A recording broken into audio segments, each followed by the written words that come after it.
La Inquisición. La Iglesia la inventó para salvar almas humanas. Sin embargo, acabó produciendo un sufrimiento humano inenarrable. La palabra Inquisición conlleva imágenes de tortura y crueldad. La tortura se utilizaba simplemente para sonsacar confesiones. Entre sus víctimas se incluyen Juana de Arco y Galileo. Pero ¿sabemos realmente qué sucedió y por qué? Básicamente, todo lo que se ha afirmado sobre la Inquisición es erróneo por defecto. Y es erróneo porque nunca hubo acceso a la realidad que se escondía detrás de la Inquisición. La Inquisición. Ciudad del Vaticano, octubre de 1998. En una petición de examen de conciencia sin precedentes y en honor al año jubileo 2000, el Papa Juan Pablo II convoca a un tribunal especial de historiadores y académicos para celebrar un simposio sobre lo que él mismo denominó una fase tormentosa en la historia de la Iglesia, que hoy en día se conoce como la Inquisición. Para ayudar al tribunal en su investigación, el Papa anuncia la apertura pública de los archivos secretos de la Inquisición, unos archivos que habían estado fuera del alcance de los académicos durante casi 200 años. El pontífice, de 79 años de edad, se enfrenta así a una de las cuestiones más cruciales en su trayectoria. ¿Debería la Iglesia Católica pedir disculpas por los pecados cometidos durante la Inquisición? El tema es un polvorín de controversia, incluso entre los historiadores. Yo creo firmemente que esta disculpa era innecesaria, porque la Iglesia no fue responsable de la mayoría de las persecuciones que hemos tenido en el pasado europeo. La Iglesia sí tiene alguna responsabilidad desde un punto de vista histórico. Fuera lo que fuere lo que la Inquisición hizo mal, no se puede decir que no fuera responsabilidad del papado. Todos los académicos deben afrontar una cuestión central y perturbadora. ¿Cómo pudo una institución como la Iglesia convertirse en el instrumento a través del cual se destruyeron miles de vidas humanas durante 6 siglos? La primera respuesta implica comprender que nunca hubo una única y todopoderosa Inquisición, sino más bien instituciones independientes en España, Portugal e Italia. Lo que compartían era un oscuro y perpetuo miedo, el miedo a la herejía religiosa.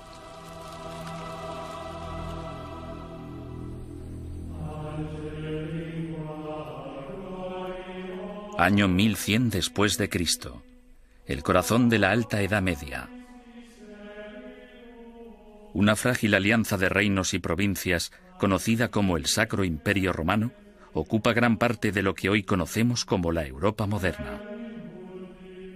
Tras la conversión del emperador Constantino al cristianismo y durante casi 800 años, la religión considerada antaño como una secta insurgente se convirtió en la única fe legal, penetrando en todos los niveles de la vida personal, social y política.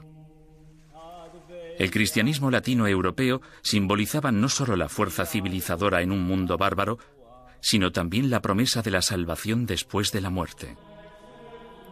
El clero y los ciudadanos vivían temerosos del duro juicio de Dios. Con todo, seguía habiendo disidentes que se atrevían a desafiar la sagrada doctrina cristiana. La Iglesia tachó a estos rebeldes de pecadores o herejes. El estar equivocado en relación al dogma de la Iglesia no te hace hereje porque existen muchos dogmas religiosos. Lo que te convierte en hereje es que las autoridades eclesiásticas te informen de que no estás en lo cierto e insistir en tus convicciones ante esa autoridad. La palabra herejía proviene del latín airesis, que significa elección. Alrededor del siglo XII, herejía cobra un significado mucho más amenazante. Se convierte en un peligro mortal para la sociedad y para el hombre en una traición a Dios. Según el derecho civil, los criminales acusados de traición serán castigados con la muerte y sus bienes serán confiscados. ¿Qué otro motivo es necesario para que aquellos que ofendieron a Jesús, Hijo del Señor, sean expulsados de la comunión cristiana y privados de sus bienes? Papa Inocencio III. A pesar de la posición inamovible de la Iglesia en considerar esto un delito, los grupos de pensamiento libre siguieron emergiendo e insistiendo en interpretar a Dios a su manera. Entre dichos grupos se encontraban los valdenses, predicadores itinerantes que erraban por el sur de Francia y el norte de Italia, viviendo en apostólica pobreza. El atractivo de los valdenses parece que fue su visión de un cristianismo simplificado, de la habilidad de todos para predicar si se poseía la inspiración del Espíritu, sin importar si se era clérigo o no. La Iglesia insistía que cualquiera que quisiera dedicarse a la predicación pública debía ser acreditado por el obispo de su diócesis. Cuando los valdenses se negaron a dejar de predicar, el Papa Lucio III emitió un edicto, conocido como Bula Papal, que tachaba el movimiento de hereje y excomulgaba a todos sus seguidores. La herejía se contemplaba como una amenaza a la comunidad cristiana. Era algo que podía perturbar a la gente, y no solo perturbar, sino que podía enajenar a toda la sociedad de la fe. Por eso era tan importante luchar contra ella. Los valdenses fueron suaves en comparación con los herejes más radicales, los cátaros. Los cátaros veían su fe como la única verdadera y se mostraban completamente hostiles ante la Iglesia establecida, a la que consideraban perniciosa. Los cátaros llamaban a sus sacerdotes perfecti o buenos cristianos. Comprometidos con una vida de estricta abstinencia, los sacerdotes no podían mentir, blasfemar, comer carne ni mantener relaciones sexuales. Acusaban a la Iglesia organizada de abusar cada vez más de su poder clerical. La austeridad de los perfecti cátaros parecía, en comparación, sumamente atractiva. En ese sentido, era una vergüenza para la Iglesia que existiera un grupo capaz de vivir realmente de acuerdo con la fe de Cristo y sus apóstoles, mientras que los abogados y administradores de la Iglesia vivían como grandes príncipes. Alrededor del siglo XIII, Europa era un foco de herejía. Al sur de Francia floreció el catarismo. La tensión aumentó hasta que una conspiración cátara asesinó a un representante papal que predicaba en la región del Languedoc en el año 1208. Ultrajado, el Papa Inocencio III reclamó una nueva cruzada en contra de los herejes. Lo que hizo fue básicamente pedir a la nobleza del norte de Francia que se trasladara al sur del país y que convenciera a los nobles de la región, que no perseguían al movimiento cátaro, de que lo hicieran y que propiciaran las condiciones adecuadas para erradicar a los cátaros del mundo rural. El Papa denomina esta guerra santa contra sus semejantes cristianos la Cruzada Albigense, en honor a la catedral francesa de la ciudad de Albi. Las atrocidades que cometieron sus cruzados del norte se convirtieron en legendarias. Los perfecti cátaros, fácilmente identificables por sus atuendos negros, eran asesinados en el acto. Los perfecti no intentaron esconderse, en parte porque la muerte les liberaba de este terrible mundo material en el que el dios mezquino les había sumergido. Tenían una tímida tendencia al martirio. Sin embargo, tras años de matanzas, los astutos perfecti decidieron desprenderse de su atuendo distintivo y camuflarse gradualmente.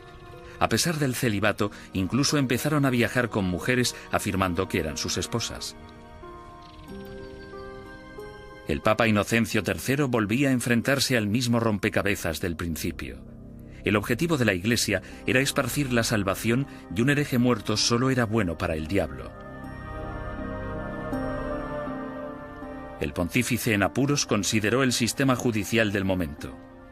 El procedimiento habitual, el acusatorio, forzaba a la parte injuriada a hacer una acusación pública. Si la parte acusadora no conseguía probar su caso, entonces ésta era castigada del mismo modo en que habrían castigado al acusado. Este proceso hacía que incluso los que tenían una queja real se mostraran reacios a presentar una acusación. Inocencio III se dio cuenta de que esas reglas no servirían para su objetivo a largo plazo.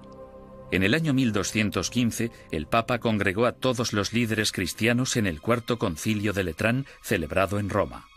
Inocencio utilizó el encuentro para anunciar sus nuevas normas para la persecución de herejes y clérigos descarriados. La Santa Inquisición había nacido.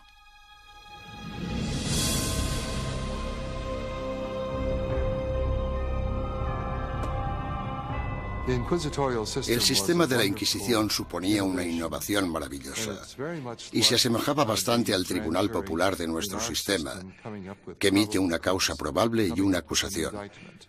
No tenían que demostrar nada, solo necesitaban tener muy claro o tener suficientes indicios que sugirieran la culpabilidad del acusado.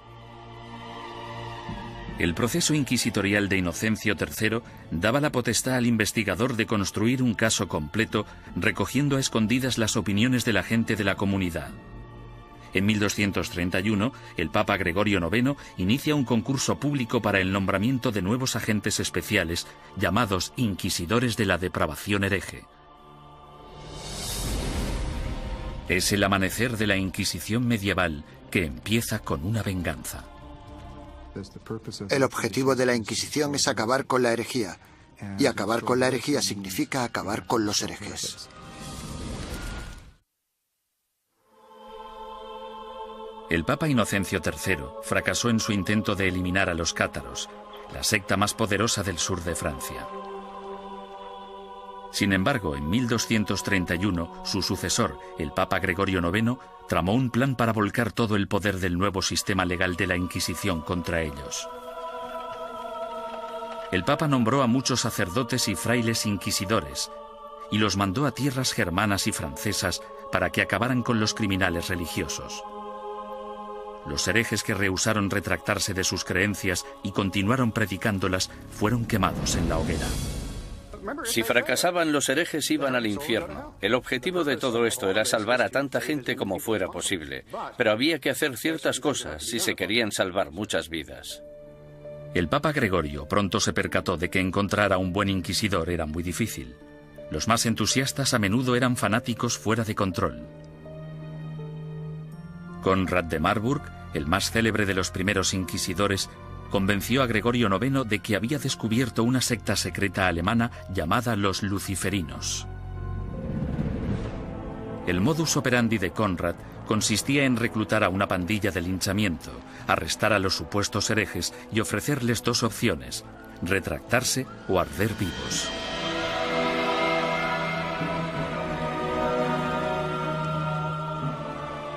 Los historiadores descubrirían más adelante que los luciferinos fueron pura ficción, una invención obsesiva que Conrad creó para impresionar al Papa.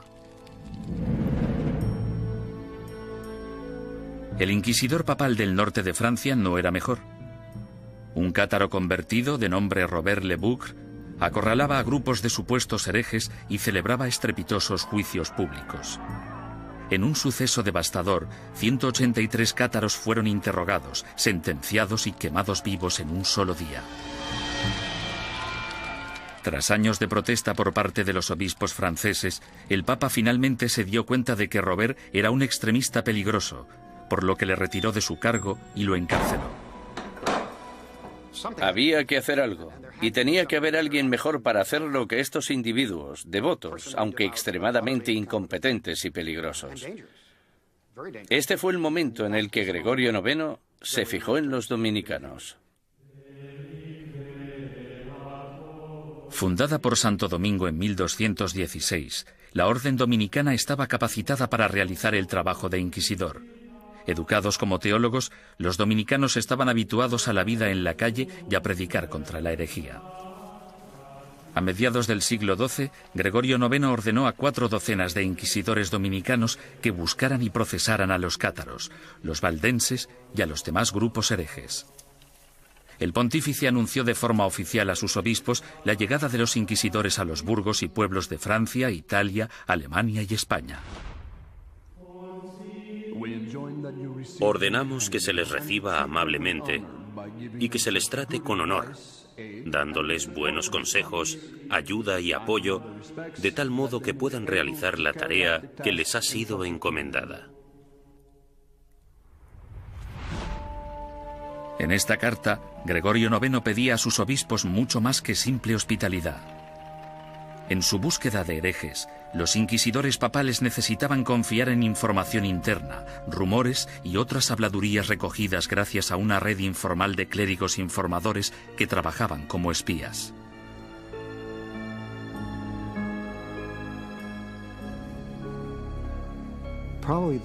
Probablemente sus mejores ojos y su mejor oído en el mundo rural eran los del clero parroquial, puesto que éste vivía en los pueblos, tenía familiares en ellos y por lo tanto estaba atento a los cotilleos locales.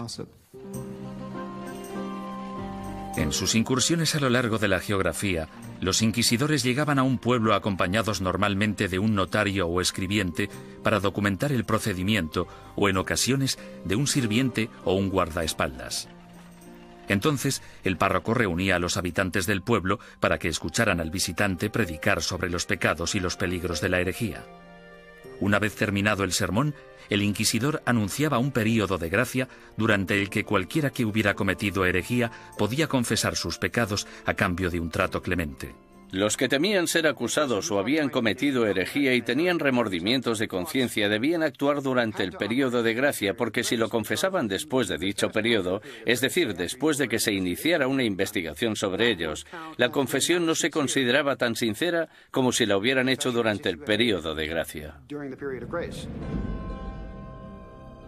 Unas semanas más tarde, el inquisidor anunciaba el fin del período de gracia, momento en el que se iniciaba la fase más nefasta del edicto de fe. Desde ese momento, cualquier acusado se convertía en víctima de interrogatorios o arrestos. Y dado que la información siempre se daba en secreto, el inquisidor animaba a todos los buenos ciudadanos a que denunciaran a cualquier vecino que creyeran que podía ser hereje. El objetivo de las inquisiciones generales, de los edictos de gracia y los edictos de fe, era conseguir que entrara y saliera tanta gente como fuera posible de la oficina del inquisidor. Y para ello utilizaban el miedo, el terror y el interés propio. El inquisidor debía tener al menos 2 testimonios incriminatorios antes de poder seguir adelante. En ocasiones, los sujetos víctimas de investigación no sabían que eran sospechosos hasta el día que les convocaban. Durante el procedimiento inquisitorial, la mayoría de las pruebas se recopilaban antes de que tuvieras conciencia de que había una investigación en marcha. Cuando te informaban del caso, la investigación ya había finalizado. Bastante diferente al sistema actual. Conscientes del peligro de las acusaciones falsas o maliciosas, los inquisidores intentaban diferenciar las mentiras de la verdad. Cuando hacían subir al estrado a un acusado por primera vez, le hacían nombrar a todos sus enemigos. Si alguno de esos nombres coincidía con cualquiera de los nombres de la lista de testigos, el inquisidor debía desestimar ese testimonio. Sin embargo, las protecciones legales se acababan aquí. El acusado nunca llegaba a saber el nombre de quienes le acusaban, ni tampoco los motivos por los que se le acusaba. Era muy complicado demostrar tu inocencia una vez acusado por los inquisidores. Incluso los sospechosos que confesaban haber cometido herejía no podrían reconciliarse con la Iglesia hasta que dieran nombres e información de otros supuestos herejes. Si obstaculizaban la investigación, se arriesgaban a sentencias de cárcel y a perder todas sus propiedades.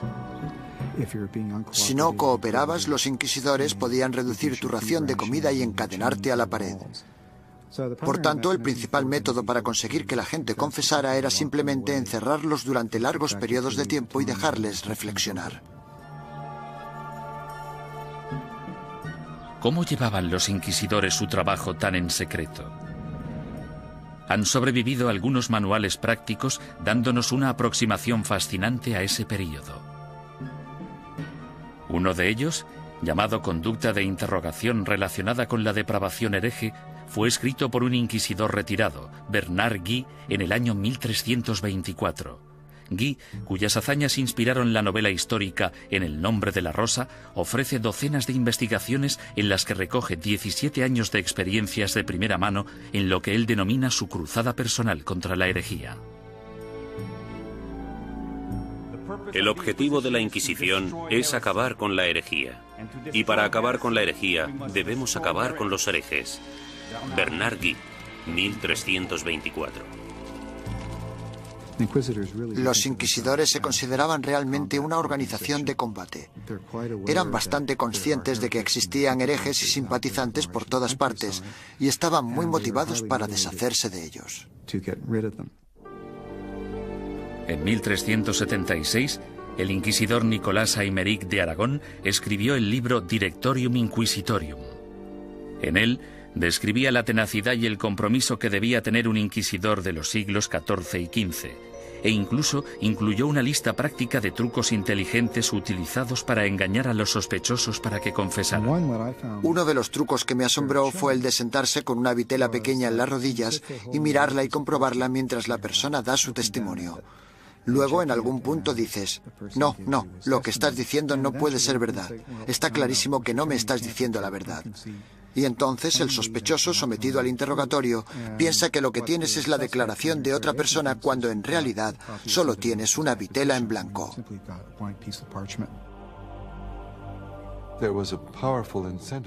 Los inquisidores estaban altamente motivados para llegar hasta la verdad como fuera. Y si era necesario, pisotear algunos derechos de los acusados, pues se hacía en nombre de la verdad. Existe otro aspecto espeluznante en el trabajo del inquisidor: la tortura.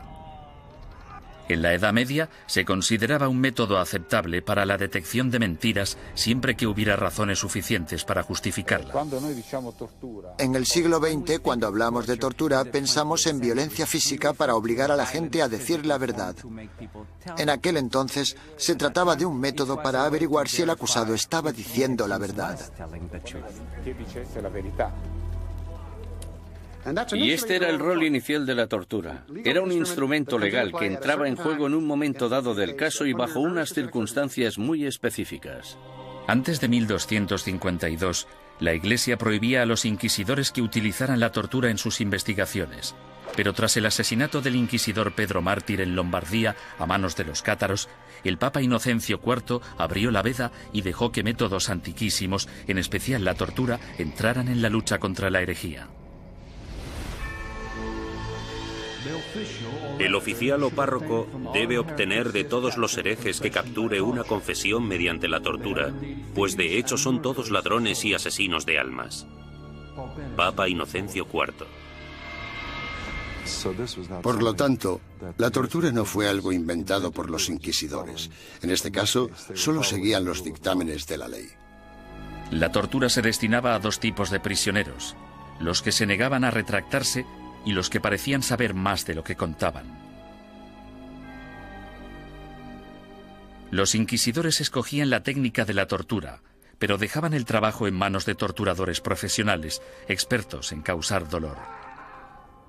Para empezar, debían describir la tortura a la persona. Luego debían mostrar los instrumentos de la tortura al acusado. Y tras dar 3 o 4 pasos como estos, el acusado sufría alguno de esos métodos de tortura. Sin embargo, dicho acusado podía decir en cualquier momento: ya he tenido suficiente. La estrapada era uno de los métodos de tortura más populares en la Edad Media y el Renacimiento. Las manos del acusado se le ataban a la espalda y a una cuerda que se colgaba de una viga en el techo. En algunas ocasiones se añadían pesos en los pies de la víctima. Una vez izado, se bajaba al prisionero y se le volvía a levantar de un tirón o se le sacudía violentamente. Los atornilladores de piernas o las prensas de espinillas eran instrumentos mecánicamente más sofisticados para causar dolor. Con cada vuelta de tornillo, más aguda se volvía la presión sobre las piernas del prisionero. En medio de toda esta mutilación se encontraba el notario del inquisidor, apuntando con esmero y fidelidad los acontecimientos de la sesión y listo para anotar la confesión tan pronto se produjera. El clero justificaba todo esto como un acto de benevolencia. Al fin y al cabo, si la tortura llevaba a la confesión, el injuriador podía finalmente reconciliarse con Dios y recibir la salvación. Si la confesión se realizaba durante la tortura, el proceso consistía en liberar al acusado de los instrumentos de tortura y permitir que se recuperara. Luego se le repetía la pregunta para comprobar si el acusado solo se había dejado llevar por el miedo al dolor o si realmente había dicho la verdad. Con todas esas técnicas a su disposición, no resulta sorprendente que los inquisidores fueran convincentes en casi un 90% de los casos. ¿Podía la herejía estar realmente tan extendida? ¿O eran los inquisidores los que utilizaban su poder para asustar a la gente y obligarles a hacer confesiones falsas? En mi opinión, uno de los mayores problemas a la hora de trabajar con los informes de la Inquisición es determinar hasta qué punto podemos creer nada de lo que está escrito en ellos, porque los inquisidores, si querían, podían hacer confesar casi todo a cualquiera. Aunque para los culpables de herejía, lo más temido era el día del juicio. No podías hacer nada para huir de ellos, porque estaban obligados a ejecutarte.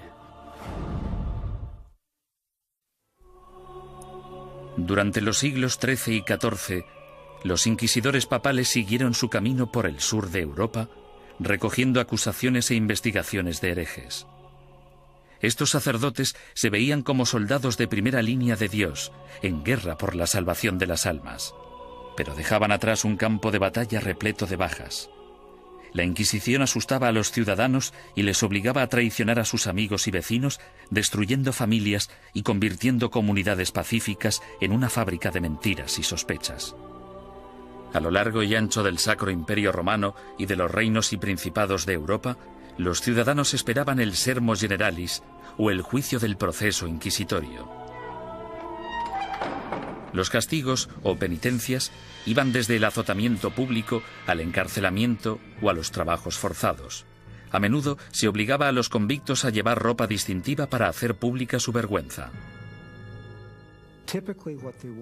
Lo habitual es que llevaran una cruz amarilla en sus ropas, una en la parte delantera y otra en la espalda, y tenían que llevarlas siempre que salieran a la calle. No podían ocultarlas con nada, y si se caían se suponía que debían reponerlas. Los que iban marcados con la cruz amarilla se convertían en parias de la comunidad, pero su destino era clemente comparado con las penitencias que sufrían los herejes reincidentes, es decir, los que se retractaban y luego volvían a sus viejas costumbres. Su castigo era la ejecución. El derecho canónico, sin embargo, prohibía a los miembros del clero participar en cualquier juicio de sangre, por lo que los inquisidores entregaban a los herejes condenados a las autoridades civiles. Los inquisidores derramaban algunas lágrimas de cocodrilo y decían algunas palabras con la esperanza de que las autoridades civiles mostraran clemencia con esa gente. Sin embargo, su mayor deseo era que los condenaran a la hoguera. Cuando la Inquisición entregue a los culpables de herejía al poder civil, el magistrado de la ciudad deberá hacerse cargo de ellos en el acto y, en un periodo máximo de 5 días, deberá ejecutar las leyes hechas contra ellos. Papa Inocencio IV, 1252. Una vez completado el juicio Sermo Generalis, las autoridades laicas escoltaban a los condenados hasta un emplazamiento alejado de las calles de la ciudad. Allí los ataban a estacas de madera apuntaladas sobre toneladas de leña. Los inquisidores nunca acudían a estas ejecuciones. Se te permitía hacer la última confesión a un sacerdote si lo deseabas. Sin embargo, puesto que estabas bajo la custodia del poder laico, no podías hacer nada para escaparte de ellos porque estaban obligados a ejecutarte. Quemar en la hoguera es una de las sentencias de muerte más horribles que se puedan imaginar. Las llamas podían tardar horas en consumir por completo al condenado. Si la víctima estaba de suerte o sus familiares eran suficientemente influyentes, entre la leña se colocaba mucha madera húmeda para que generara mucho humo. La muerte por asfixia era preferible a la agonía de quemarse vivo.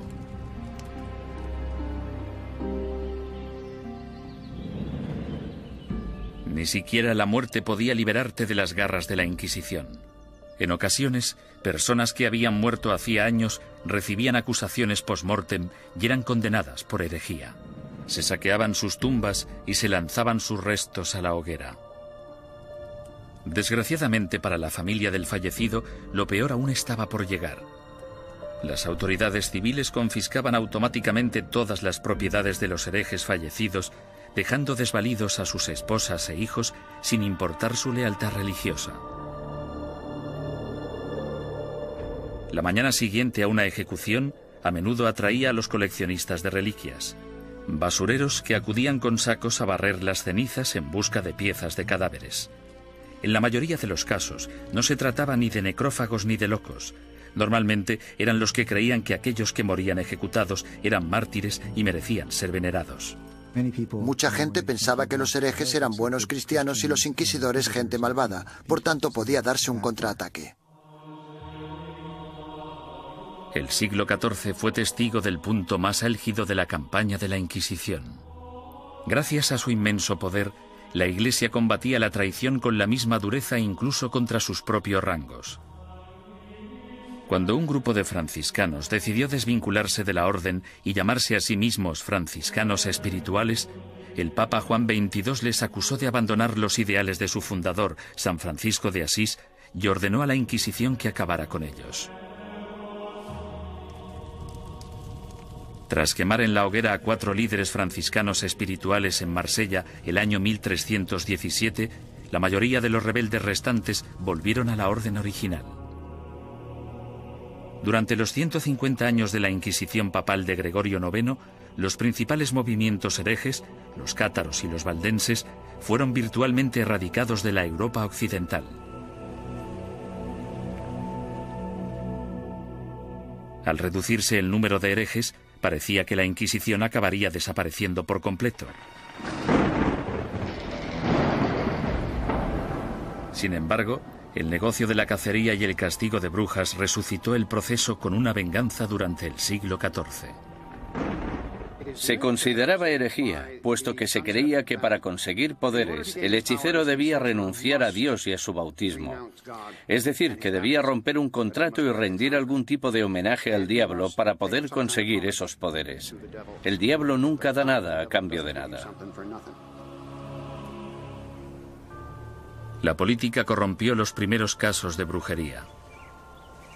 En 1307, Francia se encontraba casi en bancarrota tras una serie de fracasos bélicos.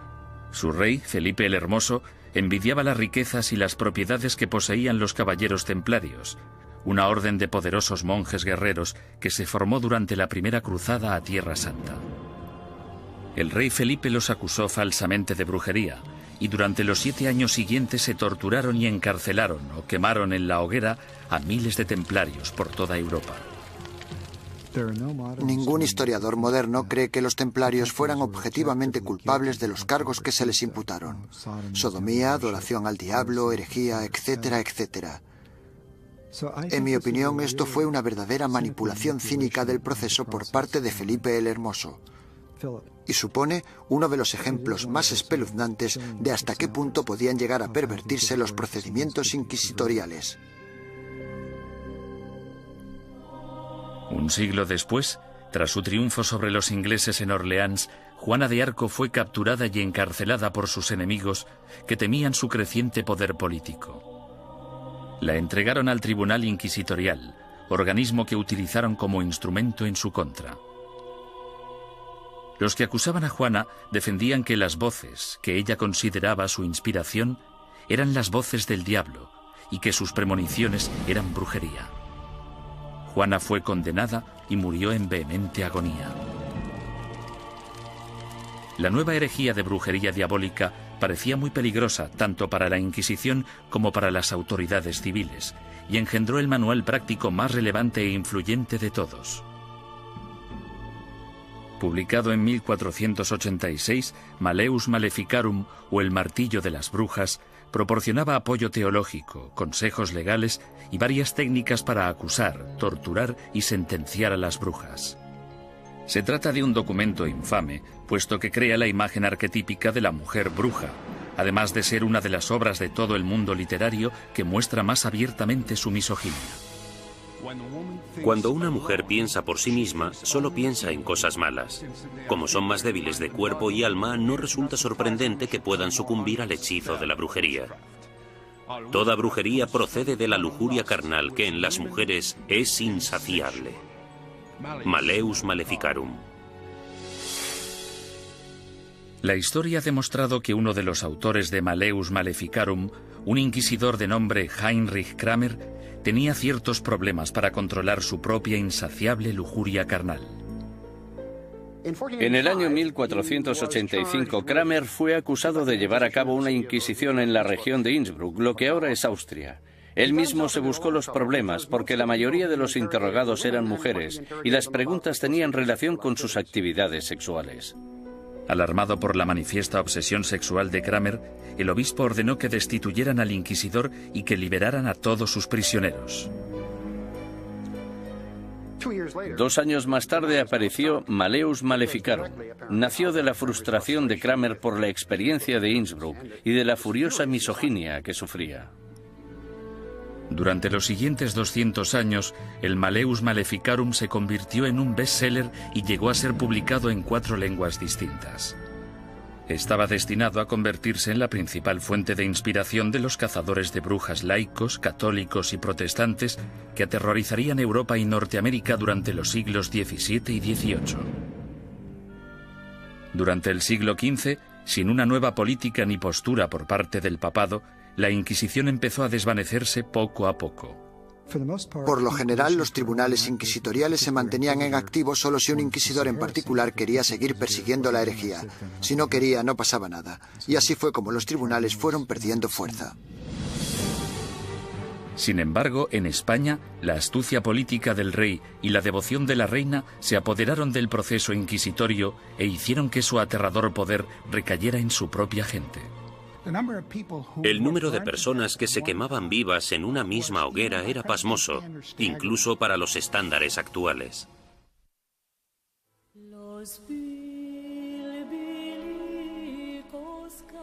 La situación de los judíos europeos durante el período medieval siempre fue desesperada.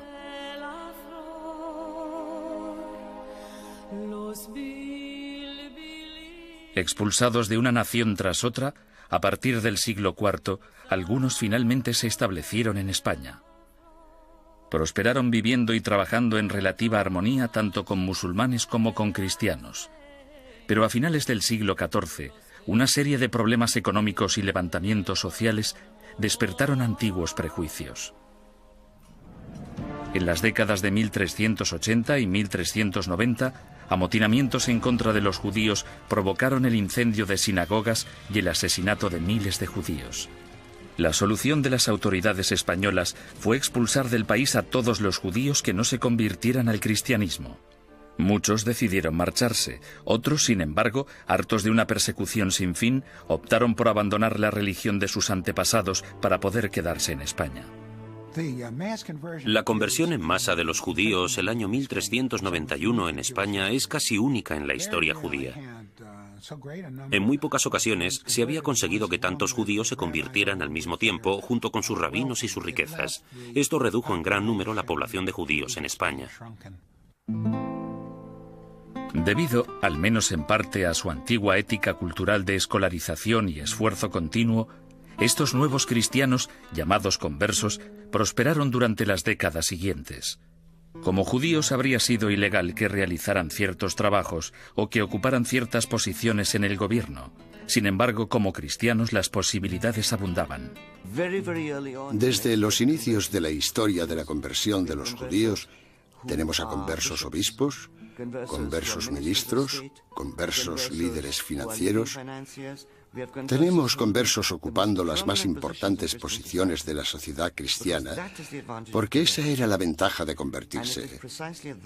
Y fue precisamente esto lo que pudo originar las objeciones de los otros cristianos, que recelaban de la creciente relevancia de esa gente que anteriormente había sido judía.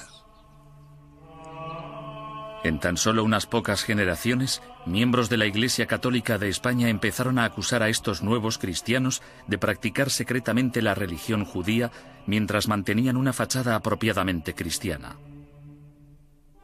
Este fenómeno judaizante era en parte verdad, puesto que algunos conversos, aunque se autoproclamaban cristianos, mantenían costumbres que habían heredado de sus antecesores.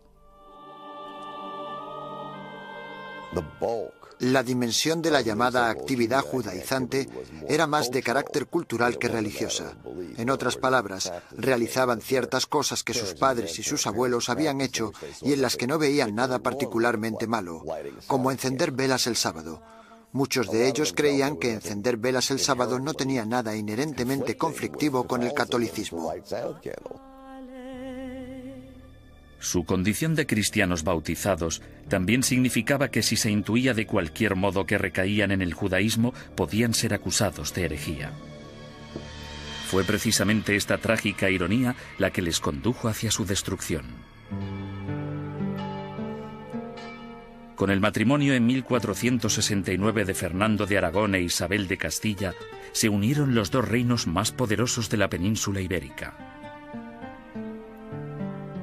Los consejeros dominicanos de Isabel pronto la convencieron de que la actividad judaizante suponía una amenaza mortal para el catolicismo en España y que una Inquisición podría ser la única solución.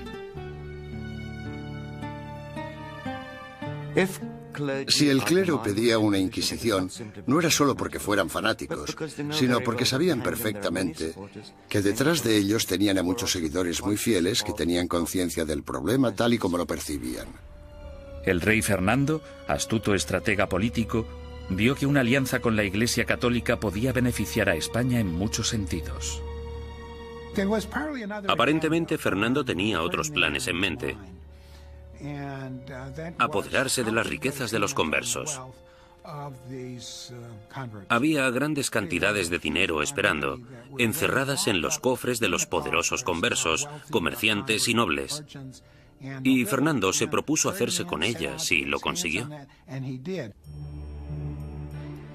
El primer paso del rey Fernando fue ponerse en contacto con el Papa y expresarle su preocupación por el problema judío de España. Es enorme el daño que los cristianos sufren con el contacto, las relaciones y la comunicación con los judíos, que siempre intentan de un modo u otro seducir a los leales cristianos y apartarlos de nuestra santa fe católica. Fernando el Católico. Bajo la presión del insistente rey español, el Papa Sixto IV emitió una bula papal que instauraba una inquisición para erradicar la depravación hereje en España y que iba dirigida a los conversos judíos. Esta nueva Inquisición española fue algo completamente distinto a todos los demás tribunales inquisitoriales anteriores. Sus normas garantizaban que el rey Fernando, y no el Papa, controlaba todos y cada uno de los aspectos de sus actividades. El tribunal de mayor grado, llamado la Suprema, consistía en 6 o 7 hombres nombrados personalmente por el rey. Solo un miembro, el inquisidor general, era nombrado oficialmente por el Papa, y aún así, este tenía que haber sido nombrado antes por Fernando. Aunque os guste el título de inquisidor, somos yo y la reina quienes os hemos nombrado, y sin nuestro apoyo muy poco podéis llevar a cabo. Rey Fernando. Esto significa que el Estado empieza ya en la Inquisición española a tener cierto poder de control sobre la institución. Esto no era así en la Edad Media. El 6 de febrero de 1481 se celebró el primer auto de fe en Sevilla. En este acto, que se convertiría en el símbolo de la Inquisición española, un centenar de hombres y mujeres conversos fueron acusados de practicar secretamente la religión judía y juzgados ante la Iglesia. 6 de ellos pagaron el más alto precio. Fueron quemados en la hoguera. En mitad del auto siempre se celebraba una ceremonia. Los dominicanos elegían a sus mejores oradores, los que tenían la voz más fuerte, y en ocasiones los sermones duraban media hora, 1, 2 horas. Los participantes eran despojados de toda dignidad. Se les afeitaba la cabeza, desnudaban a las mujeres y a los hombres, se afeitaba la barba a los hombres. En España, la virilidad de un hombre residía en su barba, por lo que afeitarla resultaba muy desagradable. La idea de la ceremonia era humillar a los penitentes y mostrar a la congregación cuál era el castigo por cometer herejía. Incluso los que no habían recibido mucha educación o no estaban interesados en las sutilezas teológicas, ni muy seguros de los credos y las plegarias que recitaban, sabían perfectamente qué sucedía en cada momento en un auto de fe. Era un espectáculo aterrador cuyo objetivo era poner unos límites en la mente de las personas sobre lo que podían decir, pensar y creer. Durante el primer año desde su establecimiento, 1.500 conversos acusados de judaísmo fueron juzgados y otros cientos condenados a muerte. La cantidad de personas que se quemaba en una misma hoguera era pasmosa incluso para los estándares actuales. Se quemaron 28 personas de una sola vez, en otra ocasión 70 personas, y en el mayor auto jamás celebrado se quemaron 109 personas en una misma hoguera. A diferencia de los herejes medievales que se atrevían a predicar sus ideas en público, el judaísmo secreto era, por definición, una actividad clandestina que se llevaba a cabo a puerta cerrada. Los vecinos podían decir que habían visto a un individuo leer un libro que probablemente era judío solo por el hecho de ver a alguien mirando un libro pequeño, que podría ser el libro de las horas. O podían decir que habían oído a alguien cuchichear una plegaria que seguro que era judía. Por tanto, encender velas, darse un baño, lavar la ropa, tratar, preparar y comer carne en día de pescado, como podían ser los viernes o los miércoles, podía causarte grandes problemas si tus vecinos se percataban y tenías mala relación con ellos. Las acusaciones provocaban más acusaciones. Algunos conversos se delataban a sí mismos con la esperanza de limpiar su historial y frustrar así el ataque de sus enemigos. Sin embargo, solo se podía conseguir una penitencia clemente si se hacía una confesión completa, y eso significaba dar los nombres de compañeros herejes. La única forma de escapar de todo eso era escoger nombres de otras personas de la comunidad. Esto recuerda mucho a los Estados Unidos de los años 50 y al pánico rojo que provocó la creación del Comité sobre Actividades Antiamericanas. Fue aquí donde se produjeron tantas tragedias. Gente inocente de todos los cargos podría, bajo tortura y pena de muerte, haber dado nombres sin pensar, solo para ser liberados. Si consideramos a Fernando e Isabel como los arquitectos de la Inquisición española, su contratista fue sin duda Tomás de Torquemada, el primer inquisidor general. A partir de 1490, Torquemada redactó minuciosa y sistemáticamente reglas que todavía conservamos en papel para guiar a los inquisidores, incluyendo el más mínimo detalle sobre lo que debían o no debían hacer. Y como consecuencia, podemos considerarle el fundador de la Inquisición. No hay ninguna duda de que Torquemada presidió la Inquisición durante su período más sanguinario y que ejerció mucha influencia sobre la corona. A pesar de que se le ha retratado de todos modos, desde un loco hipnotizador hasta un monje siniestro y obsesionado por el sexo, los historiadores saben muy poco sobre él. Era el típico teólogo fanático, antisemita y extremadamente hostil a los conversos. Era un hombre que concentraba toda esa intolerancia y ferocidad tan característica de los primeros inquisidores. Podemos estar de acuerdo o no con él en que los judeoconversos debían ser perseguidos y condenados. Pero en mi opinión, Torquemada insistió mucho en las normas de procedimiento correcto para el sistema inquisitorial. Sin embargo, se calcula que durante los 20 años de mandato de Torquemada como inquisidor general, 2.000 personas perdieron la vida y otros miles fueron castigados.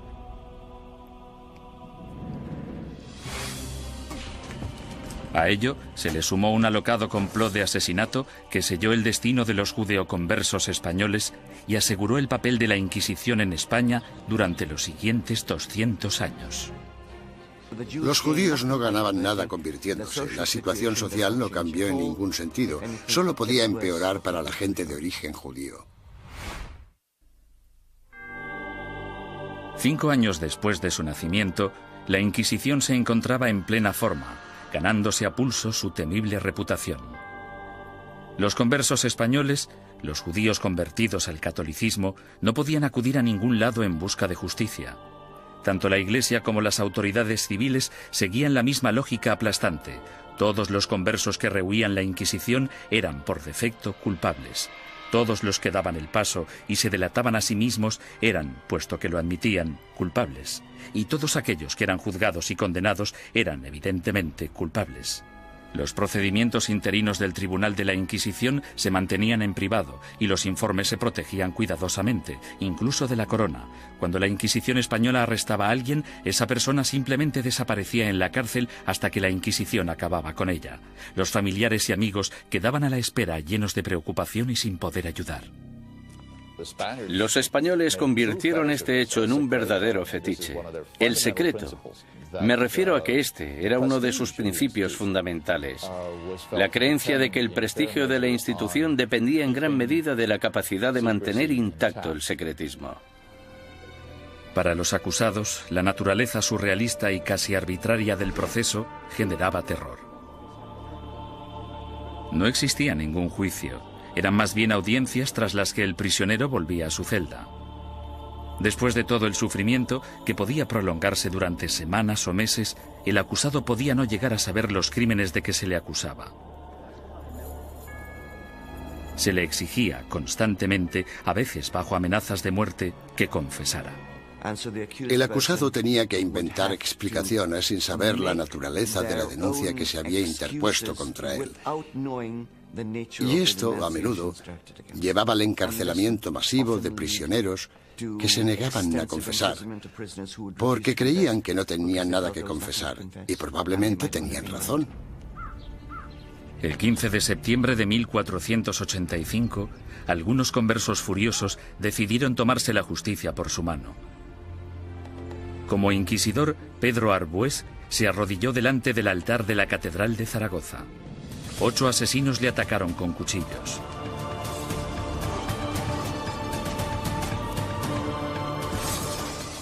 Arbués murió al día siguiente, y con él la esperanza de todos los conversos españoles, pues el desdichado complot hizo que los judíos perdieran la simpatía pública para siempre y garantizó a la Inquisición un lugar en la sociedad española durante las generaciones venideras.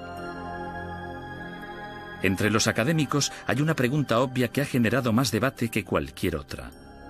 ¿Practicaban realmente los conversos el judaísmo en secreto o fueron simplemente cabezas de turco de la intolerancia? El problema desde un punto de vista técnico es que la única fuente de información que tenemos para responder a esta pregunta proviene del Santo Oficio. En consecuencia, el tema a tratar es, ¿debemos creer totalmente en los hermanos del Santo Oficio que investigaron a los conversos?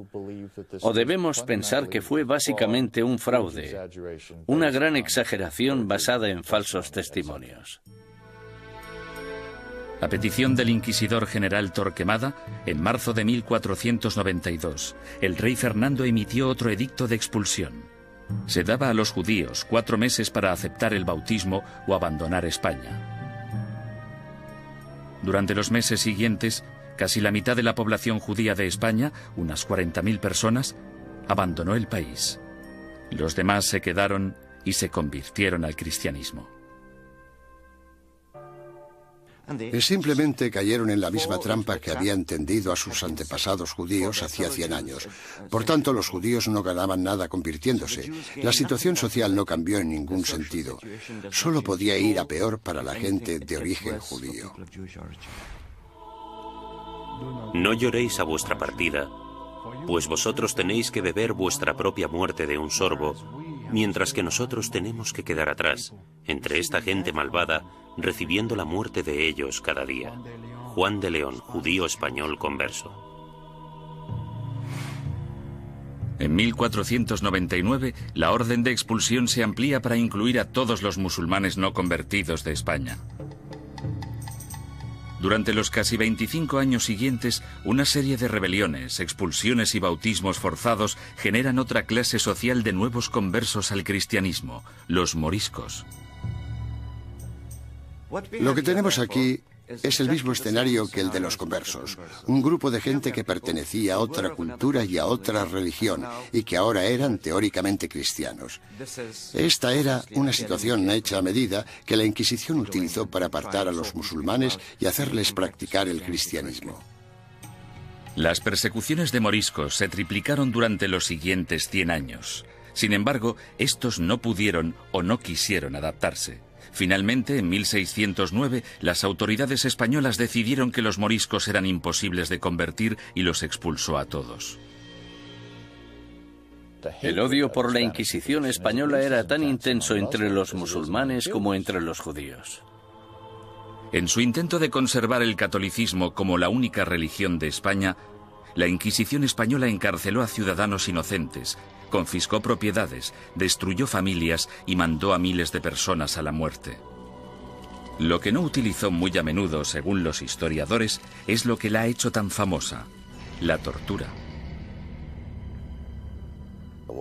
Una de las cosas que se han podido afirmar con seguridad gracias al reciente estudio de la Inquisición es que la tortura se utilizó en muy pocas ocasiones en dicha institución. La tortura se utilizaba única y exclusivamente para sonsacar la confesión, y una vez se había conseguido, la tortura cesaba. Los inquisidores se enfurecían si sus subordinados torturaban a individuos demasiado viejos, demasiado enfermos, leprosos o supuestos enfermos mentales. Tampoco querían que se torturara a niños. Pero no importa la poca frecuencia de uso, la Inquisición tenía reglas concisas sobre cómo ejercer la tortura. A los prisioneros, ya fueran mujeres u hombres, se les desnudaba. Solo se les cubría sus partes íntimas.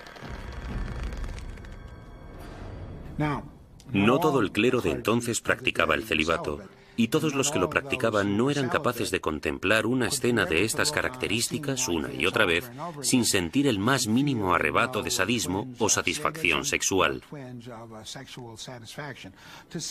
Decir que esto podía prolongarse durante siglos es no comprender en absoluto la naturaleza de la sexualidad humana. La garrucha, versión modernizada de la estrapada medieval, se convirtió en el método de tortura más común. El potro, probablemente el instrumento de tortura más famoso de todos, también era muy efectivo, aunque tenía algunos inconvenientes. Su uso no podía prolongarse porque una de las reglas vitales de la tortura era que la Inquisición no podía derramar sangre. Si se vertía una gota de sangre, la tortura debía suspenderse. La toca, o tortura con agua, se convirtió en la favorita de los inquisidores españoles. Durante el terrible sufrimiento, la boca del prisionero se mantenía abierta a la fuerza y se introducía una pieza de ropa por la garganta. Luego se vertía agua por la garganta, de modo que la pieza de ropa quedaba empapada y provocaba al prisionero violentos espasmos. Durante la Inquisición española, la tortura no podía aplicarse más de 3 veces y nunca durante más de 15 minutos. Las afirmaciones que hacían los prisioneros no eran legales, a no ser que las ratificaran 24 horas después, lejos de la sala de tortura. Hubo inquisidores que rompieron las reglas, aunque lo hicieron por ignorancia, más que por malicia.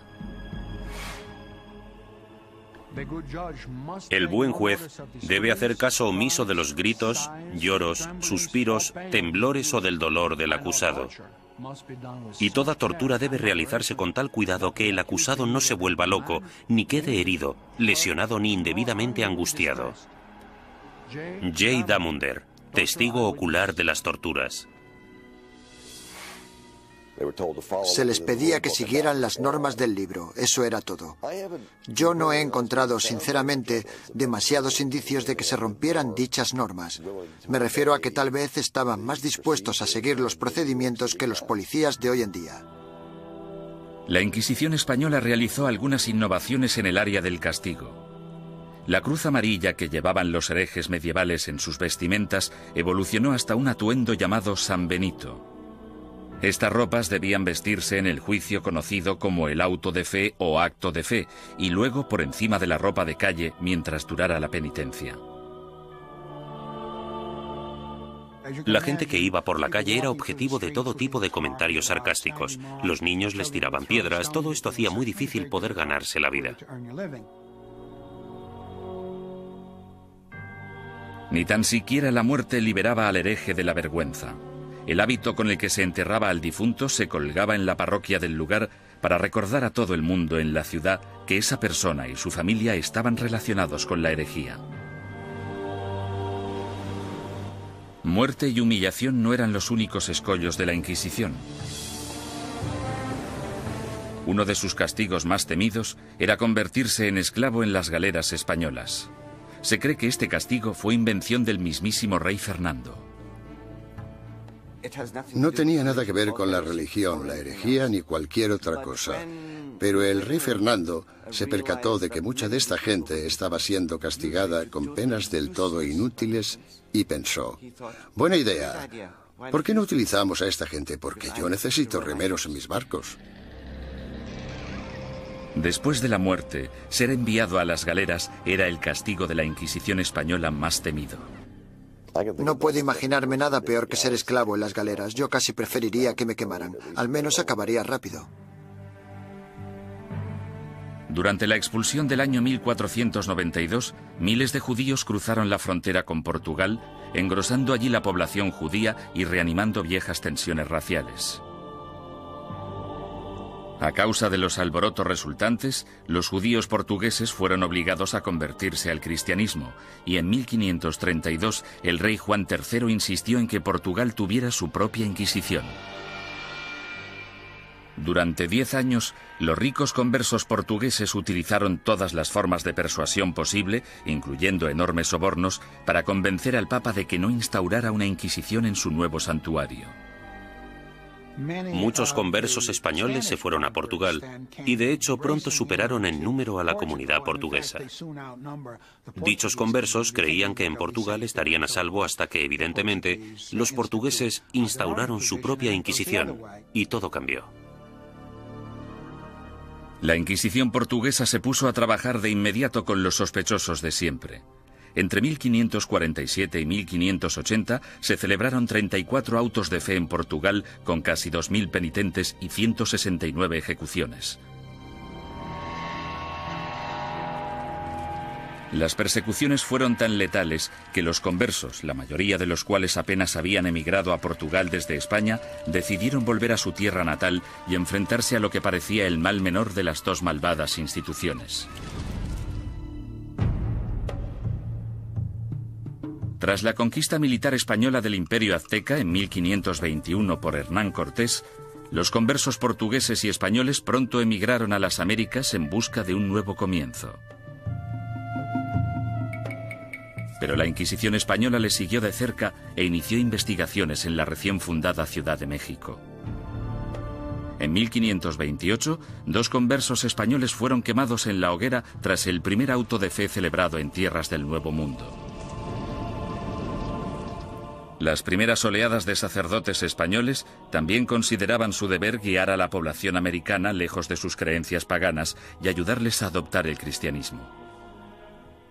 Tras un periodo inicialmente optimista sobre lo que se creía una conversión extendida, la segunda generación de prelados españoles en el Nuevo Mundo empezó a tener dudas sobre si los indios seguían siéndolo a escondidas después de ser bautizados, del mismo modo que se creía que los conversos seguían siendo judíos tras el bautismo.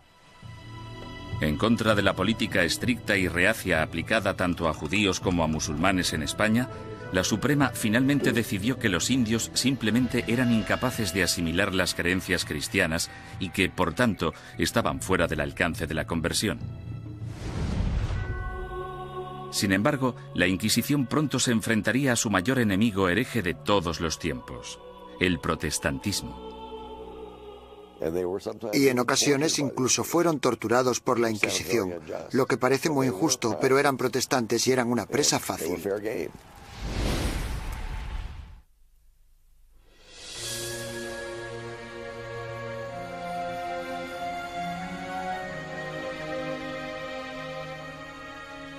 Al mismo tiempo que las inquisiciones española y portuguesa remataban su azote contra los musulmanes y los judíos herejes, otra amenaza apareció en escena.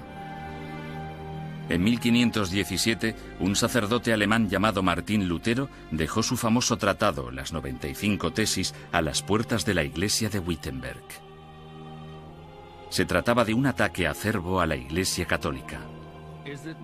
¿No es cierto que bajo el vasto cielo no existe nada más corrupto, más pestilente y más odioso que la corte de Roma? La que una vez tuvo las llaves del cielo, ahora es una especie de boca abierta hacia el infierno. Martín Lutero. La carismática protesta de Lutero evolucionó hasta convertirse en una auténtica revolución religiosa. El movimiento de la Reforma sacudió a toda Europa. Alrededor del año 1550, las coronas de Dinamarca, Noruega, Suecia y Finlandia ya se habían acogido a la nueva religión llamada protestantismo. El Papa estaba furioso. La forma en la que se contemplaba desde Estados Unidos la amenaza soviética de los años 50 y 60 sería muy parecida a la forma en la que Roma en aquel entonces contemplaba la amenaza protestante. Con sus ajetreados puertos y su extensa red europea de comercio, era solo cuestión de tiempo que las ideas protestantes empezaran a viajar hacia la España católica. En 1577, dos grupos independientes de adinerados protestantes convertidos fueron descubiertos y arrestados en Sevilla y en Valladolid. Estos arrestos de finales de 1550 fueron terribles para la administración inquisitorial y para el gobierno real, puesto que muchos de los sospechosos ocupaban altos cargos en la burocracia gubernamental. El descubrimiento de dos organizaciones protestantes en dos de las mayores ciudades de España causó oleadas de pánico por todo el país católico. El rey español Carlos V, que había dedicado los últimos 30 años a la lucha contra el protestantismo en Alemania, exigió una purga rápida y despiadada. Su aliado en Roma, el Papa Pablo IV, volcó todo el poder de la Iglesia en el ataque contra el protestantismo y emitió una bula papal sin precedentes en la que permitía a la Santa Oficina Española ejecutar a los ofensores que cometían un crimen por primera vez e incluso a los que se arrepentían. Según mis conocimientos, esta es la única vez en toda la historia de las Inquisiciones española, romana o portuguesa en que los acusados, que por primera vez admitían estar arrepentidos de sus errores doctrinales, eran igualmente condenados a muerte. La fiebre del antiprotestantismo llegó a todas las grandes ciudades de España. Fueron quemados en la hoguera sacerdotes, monjas, soldados ingleses e incluso 3 niños que murieron junto con sus madres. En poco más de 3 años, tras el descubrimiento de protestantes en España, el protestantismo se había eliminado por completo. Nunca reaparecieron. España se caracteriza por no tener protestantes. El sangriento ataque a los protestantes entre los años 1559 y 1562 también marcó el punto más álgido de la ceremonia del auto de fe en términos de asistencia, pomposidad y pura teatralidad. Anticipándose a los juicios de cientos de protestantes herejes, el inquisidor general Fernando Valdés se propuso deliberadamente modernizar el auto de fe de forma grandilocuente. Los costes aumentaron astronómicamente. Llevaron al tribunal inquisitorial a la bancarrota, de modo que tuvieron que ir reduciendo miembros y empezaron a amontonar prisioneros para poder conseguir un auto realmente bueno y tener suficiente gente para quemar en las ceremonias. España eliminó sistemáticamente a todos los protestantes. Sin embargo, los inquisidores permanecieron alerta ante cualquier amenaza hereje del exterior. A lo largo del siglo XVI, los viajeros protestantes que venían a España, incluso dignatarios extranjeros, cayeron en las despiadadas garras de la Inquisición. La Inquisición arrestó a marineros y comerciantes extranjeros. En ocasiones incluso llegó a torturarlos, lo que es muy injusto, pero eran protestantes y eran una presa fácil. Mientras que España parecía haber triunfado ante el protestantismo, no pudo hacer nada ante los efectos de otra de las invenciones alemanas, la imprenta. Hacia finales del siglo XVI, libros y panfletos escritos por víctimas de la Inquisición española avivaron el negocio de forma importante. Los líderes protestantes, que aspiraban a poner el mundo en contra de la España católica, explotaron estos horribles relatos de tortura, encarcelamientos y muerte. Las cuerdas, que eran de tamaño pequeño, se ataban a los huesos del prisionero atravesándole la carne y haciendo que la sangre borboteara por 8 puntos diferentes al mismo tiempo. Mientras el prisionero se resistía a hacer cualquier confesión respecto a lo que los inquisidores le preguntaban, tiraban de las cuerdas de esta manera 4 veces sucesivas. John Foxe, El libro de los mártires. La mala publicidad de la Inquisición no era el único escándalo al que se enfrentaba la Iglesia católica. En 1542, Roma fue sacudida por la noticia de que Bernardino de Ochino, el líder de la admirablemente austera y piadosa orden católica de los capuchinos, había abandonado Italia para unirse al protestantismo. La deserción de Ochino, una de las figuras relevantes más admiradas en la Iglesia, finalmente incitó al Papa a tomar una decisión. La respuesta del papado a este tipo de escándalos fue la creación de lo que se esperaba que fuera un método más eficaz de rastreo de herejes para detenerlos antes de que se convirtieran en una amenaza o en causa de bochorno. El 4 de julio, el Papa Pablo III ordenó el establecimiento de una Inquisición romana, la primera Inquisición en suelo italiano en más de 200 años. Una comisión de 6 cardenales dirigiría el Santo Oficio, aunque a diferencia de la versión española, dirigida por la corona, el poder de la Inquisición romana estaba única y exclusivamente en manos del Papa. Independientemente de lo que hiciera mal la Inquisición, no se puede decir que no fuera un error del papado. Durante el siglo XVI, la Inquisición romana gozó de gran prestigio y poder político. Los papas Pablo IV y Pío V subieron al poder tras servir a la Iglesia como inquisidores. A pesar de sus sangrientos mandatos, en términos de número de protestantes ejecutados, estudios recientes muestran que la Inquisición romana fue pionera en reformas judiciales que serían las predecesoras del sistema legal actual.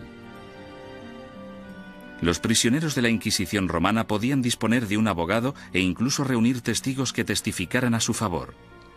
300 años antes de que se inventara la figura del abogado de oficio, la Inquisición romana ya proporcionaba abogados gratuitos a los indigentes acusados. Como mínimo, la Inquisición escuchaba o pretendía escuchar las explicaciones del acusado de un modo que los demás sistemas judiciales no contemplaban. La justicia civil era en muchos sentidos peor que la del Santo Oficio. Torturaban a los acusados más despiadadamente, los condenaban con más rapidez. Los acusados no morían a causa de la tortura en el sistema inquisitorial, sí en cambio en los tribunales civiles. Sin embargo, la Inquisición romana se volvió en contra de algunos de los mayores pensadores del Renacimiento.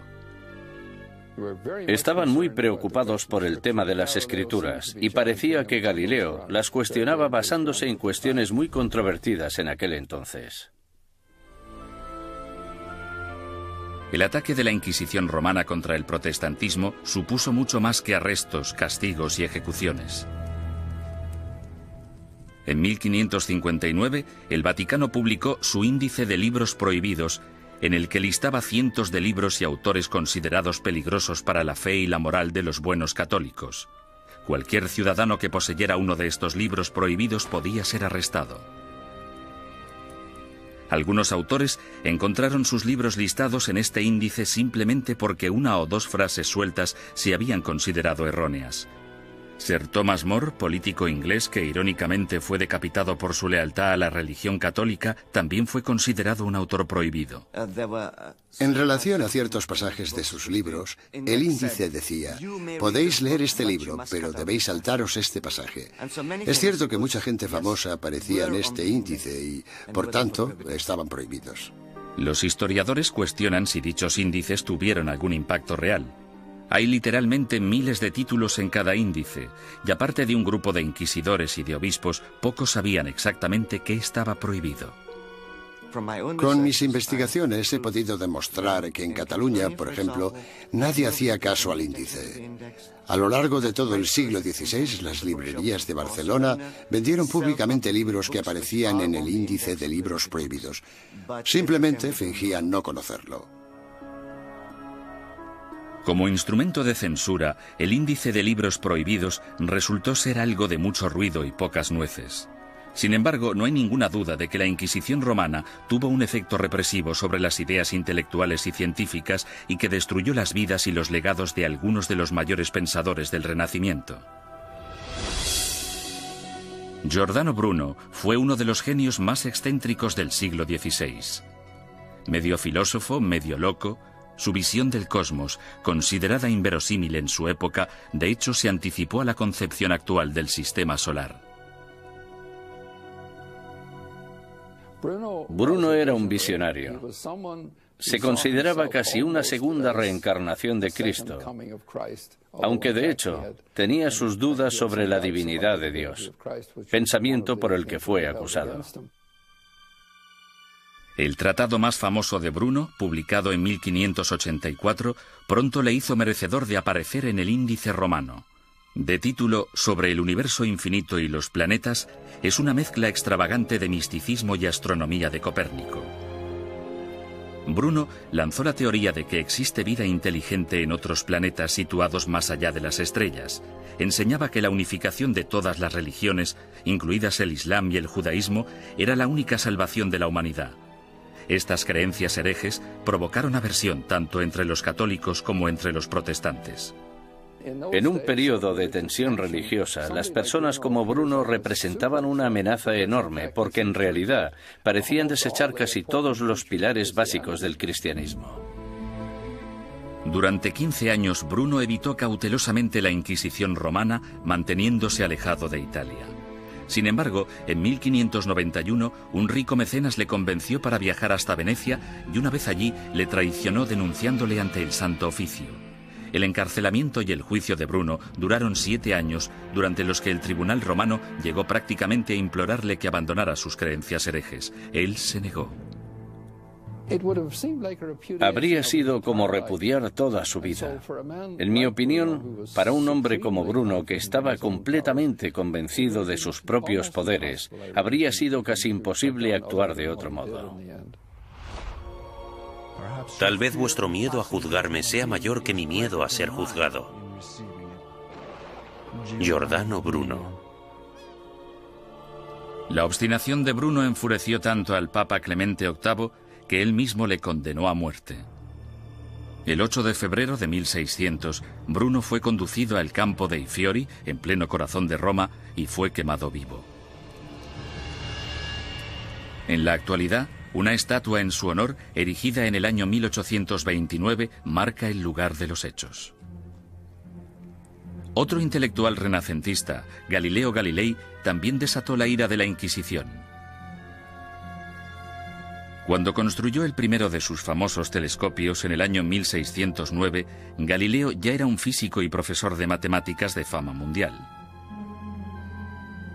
En 1613 publicó 2 libros más, Mensajero Celestial y Manchas Solares, en los que defendía la teoría de Copérnico, según la cual la Tierra no solo gira sobre sí misma, sino que además da una vuelta anual alrededor del Sol.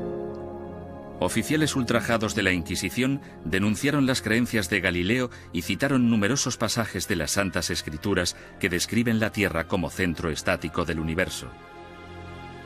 A los cardenales no les preocupaba demasiado qué era lo que giraba alrededor de qué. Les preocupaba mucho el tema de las escrituras, y Galileo parece que las cuestionaba con ideas muy controvertidas para la época.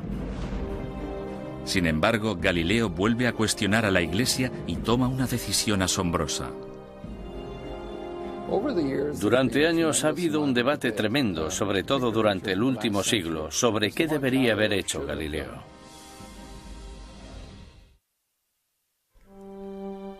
En 1616, Galileo evitó ser juzgado y castigado por la Inquisición romana cuando aceptó dejar de enseñar sus rompedoras teorías planetarias. Con todo, 16 años después, alentado por el hecho de que su viejo amigo y admirador, el cardenal Barberini, se convirtió en el Papa Urbano VIII, el célebre científico publicó un nuevo manifiesto en el que reforzaba sus antiguas ideas. En esta ocasión, Galileo no calculó bien sus pasos, pues no solo produjo pánico en la Inquisición, sino que también provocó la ira de su antiguo aliado, el Papa. En mi opinión fue ese factor, la aversión personal, la oposición personal del Papa, lo que en gran parte hizo que el Santo Oficio procediera como lo hizo. Tenía una gran influencia. Galileo fue acusado de herejía. En enero de 1633, tras redactar sus últimas voluntades y su testamento, el astrónomo de 68 años viajó a Roma para enfrentarse a la Inquisición. Le hicieron todo tipo de preguntas. ¿Cómo escribiste un libro como este? ¿Por qué? ¿No defiendes en él una visión que ha sido tachada de contraria a las Escrituras? Galileo siguió manteniendo su inocencia, lo que probablemente no fue una buena estrategia dadas las circunstancias del juicio. Tras 3 meses de interrogatorio por parte de la Inquisición, en los que le amenazaron con torturarle, llegaron a un acuerdo. A cambio de retirar las acusaciones más graves, Galileo admitiría haber cometido un error y se declararía culpable de la ofensa menor que suponía haber defendido públicamente el copernicismo. El 21 de junio de 1632, en una ceremonia pública celebrada en Roma, pronunciaron la sentencia de Galileo y éste se retractó de sus creencias científicas. Con un corazón honesto y una fe sincera, yo renuncio, maldigo y repudio los errores y las herejías mencionadas. Galileo Galilei. Durante años ha habido un debate tremendo, sobre todo durante el último siglo, sobre qué debería haber hecho Galileo. Es importante recordar que si se hubiera negado a renunciar, si no hubiera aceptado la oferta, si hubiera dicho no, sigo creyendo en el sistema de Copérnico, podrían haberle ejecutado. Es bastante sencillo decir 200 años después no. Tendría que haber tenido coraje y haberlos desafiado y haberse dejado quemar en la hoguera. Después de haberse retractado, el Papa sentenció a Galileo a un castigo sin precedentes, volver a Venecia y permanecer bajo arresto domiciliario por el resto de su vida. El viejo científico murió silenciosamente 9 años después, a los 77 años. La leyenda afirma, sin embargo, que justo después de pronunciar su promesa forzada, Galileo susurró a un amigo: La Tierra se mueve a pesar de todo. En 1992, el Papa Juan Pablo II anunció oficialmente que la Iglesia se equivocó en 1633 al acusar al padre de la ciencia moderna de hereje. Es una lástima que no le escucharan, que no hubiera ningún teólogo en aquel momento capaz de entenderle. El error fue de los que juzgaron a Galileo.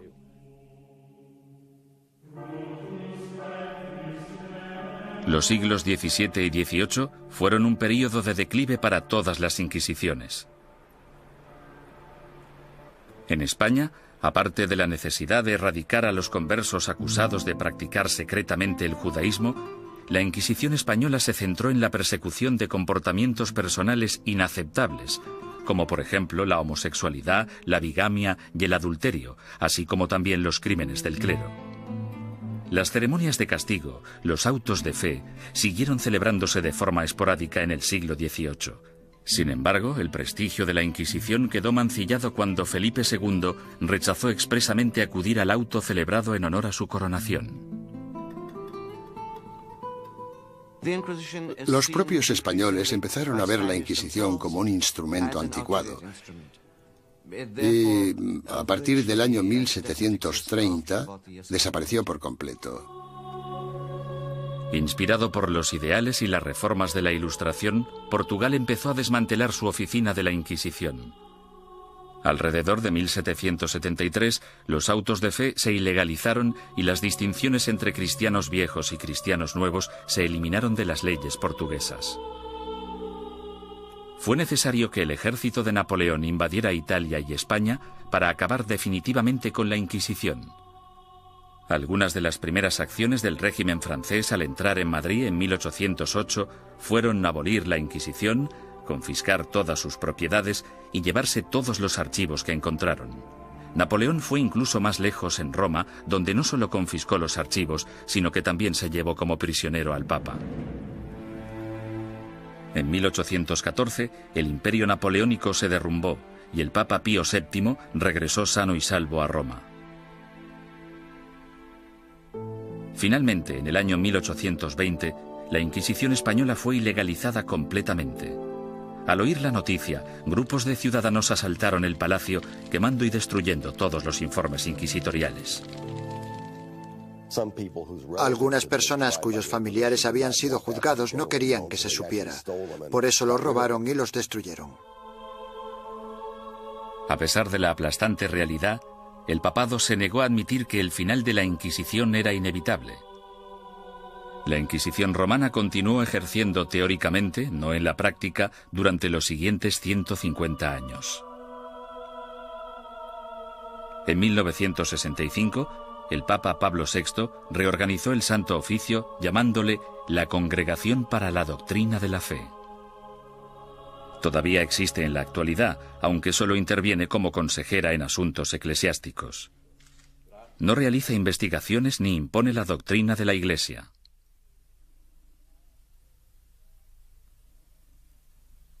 Desde la caída definitiva de la Inquisición, son incontables los mitos y testimonios inexactos que han surgido sobre su objetivo y sus prácticas.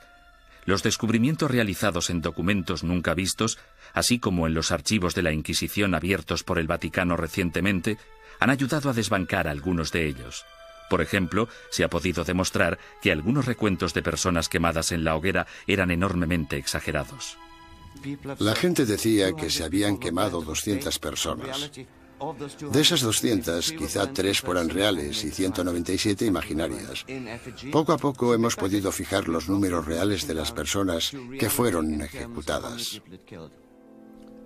Han sido necesarios muchos siglos para comprender que algo estaba mal.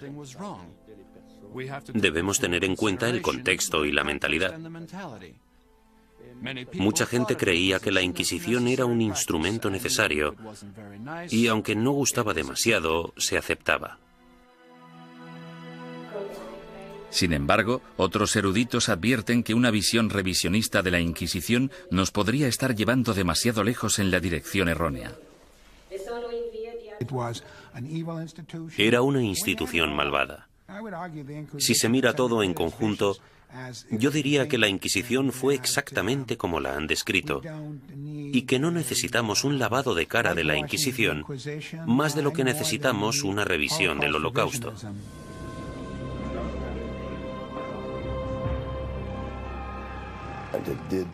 Torturó a gente, impuso fuertes castigos, quemó a personas. Había teólogos fanáticos en las Inquisiciones, había antisemitas en las Inquisiciones. Todo esto es innegable. Hay un hecho que la historia no puede negar.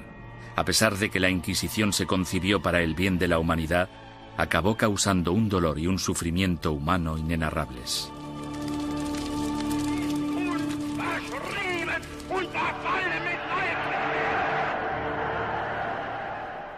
Las Inquisiciones existieron durante casi 6 siglos y lucharon por la necesidad de un grupo de imponer sus ideas sobre las de los demás.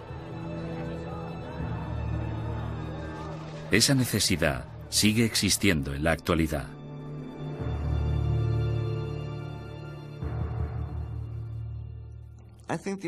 Creo que la lección que debemos aprender de la Inquisición es que no debemos verla como algo único. Es un fenómeno recurrente que se ha dado a lo largo de la historia en todos los países, porque es un fenómeno natural. Es un fenómeno internacional.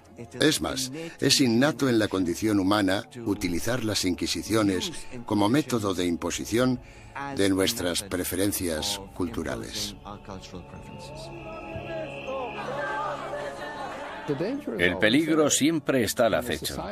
Cuando una sociedad se ve amenazada, sin importar si esa sociedad es una sociedad religiosa como la Iglesia Católica del siglo XVI o una nación-estado del siglo XX, cuando se desafía a una sociedad, el resultado más común es una respuesta violenta que a menudo no está reglada por la ley.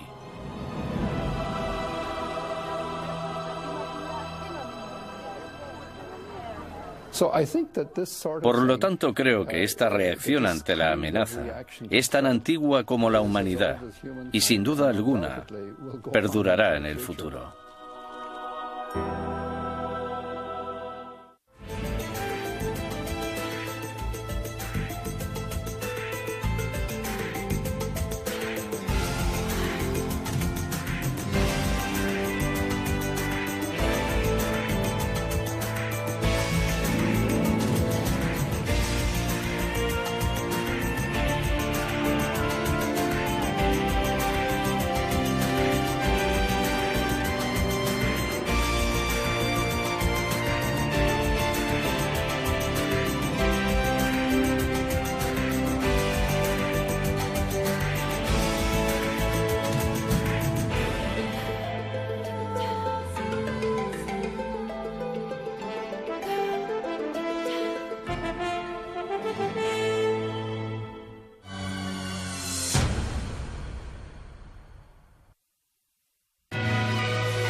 capaz de vivir realmente de acuerdo con la fe de Cristo y sus apóstoles, mientras que los abogados y administradores de la Iglesia vivían como grandes príncipes. Alrededor del siglo XIII, Europa era un foco de herejía. Al sur de Francia floreció el catarismo. La tensión aumentó hasta que una conspiración cátara asesinó a un representante papal que predicaba en la región del Languedoc en el año 1208. Ultrajado, el Papa Inocencio III reclamó una nueva cruzada en contra de los herejes. Lo que hizo fue básicamente pedir a la nobleza del norte de Francia que se trasladara al sur del país y que convenciera a los nobles de la región, que no perseguían al movimiento cátaro, de que lo hicieran y que propiciaran las condiciones adecuadas para erradicar a los cátaros del mundo rural. El Papa denomina esta guerra santa contra sus semejantes cristianos la Cruzada Albigense, en honor a la catedral francesa de la ciudad de Albi. Las atrocidades que cometieron sus cruzados del norte se convirtieron en legendarias. Los perfecti cátaros, fácilmente identificables por sus atuendos negros, eran asesinados en el acto. Los perfecti no intentaron esconderse, en parte porque la muerte les liberaba de este terrible mundo material en el que el dios mezquino les había sumergido. Tenían una tímida tendencia al martirio. Sin embargo, tras años de matanzas, los astutos perfecti decidieron desprenderse de su atuendo distintivo y camuflarse gradualmente. A pesar del celibato, incluso empezaron a viajar con mujeres afirmando que eran sus esposas. El Papa Inocencio III volvía a enfrentarse al mismo rompecabezas del principio. El objetivo de la Iglesia era esparcir la salvación y un hereje muerto solo era bueno para el diablo. El pontífice en apuros consideró el sistema judicial del momento. El procedimiento habitual, el acusatorio, forzaba a la parte injuriada a hacer una acusación pública. Si la parte acusadora no conseguía probar su caso, entonces ésta era castigada del mismo modo en que habrían castigado al acusado. Este proceso hacía que incluso los que tenían una queja real se mostraran reacios a presentar una acusación. Inocencio III se dio cuenta de que esas reglas no servirían para su objetivo a largo plazo. En el año 1215, el Papa congregó a todos los líderes cristianos en el Cuarto Concilio de Letrán, celebrado en Roma. Inocencio utilizó el encuentro para anunciar sus nuevas normas para la persecución de herejes y clérigos descarriados. La Santa Inquisición había nacido.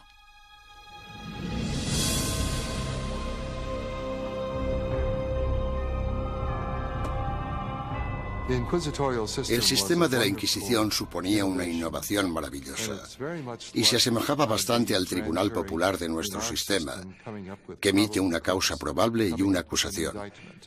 No tenían que demostrar nada, solo necesitaban tener muy claro o tener suficientes indicios que sugirieran la culpabilidad del acusado. El proceso inquisitorial de Inocencio III daba la potestad al investigador de construir un caso completo, recogiendo a escondidas las opiniones de la gente de la comunidad, los burgos y pueblos de Francia, Italia, Alemania y España.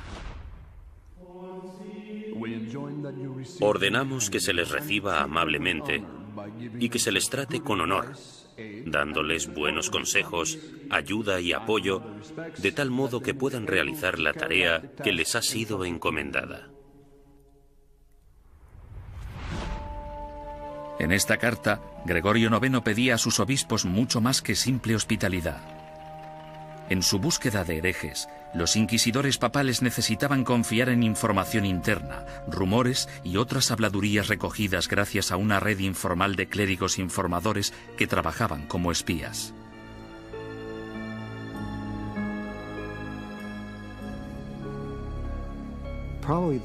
Probablemente sus mejores ojos y su mejor oído en el mundo rural eran los del clero parroquial, puesto que éste vivía en los pueblos, tenía familiares en ellos y por lo tanto estaba atento a los cotilleos locales.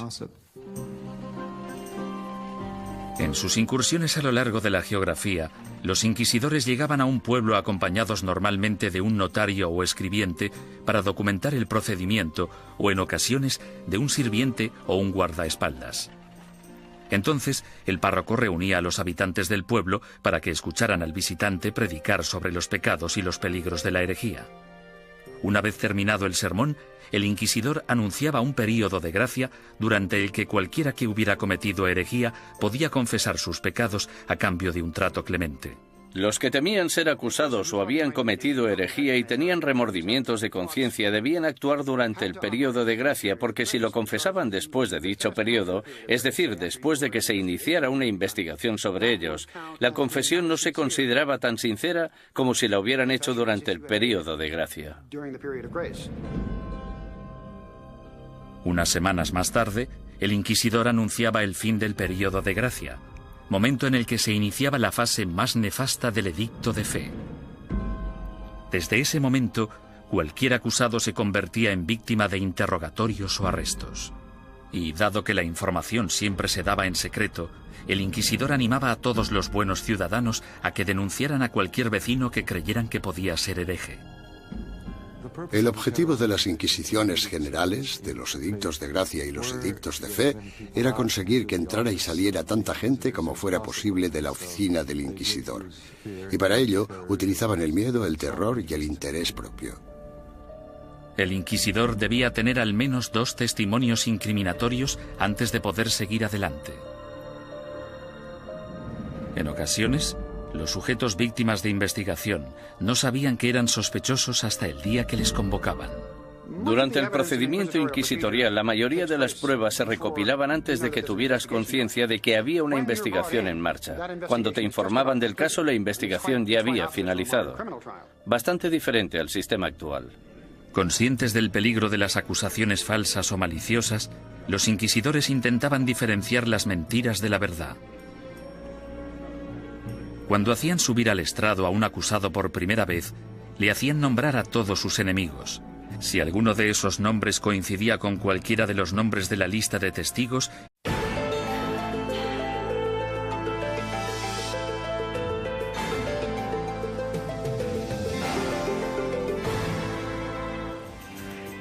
la Inquisición. La Iglesia la inventó para salvar almas humanas, sin embargo acabó produciendo un sufrimiento humano inenarrable. La palabra Inquisición conlleva imágenes de tortura y crueldad. La tortura se utilizaba simplemente para sonsacar confesiones. Entre sus víctimas se incluyen Juana de Arco y Galileo, pero ¿sabemos realmente qué sucedió y por qué? Básicamente, todo lo que se ha afirmado sobre la Inquisición es erróneo por defecto. Y es erróneo porque nunca hubo acceso a la realidad que se escondía detrás de la Inquisición. La Inquisición. Ciudad del Vaticano, octubre de 1998.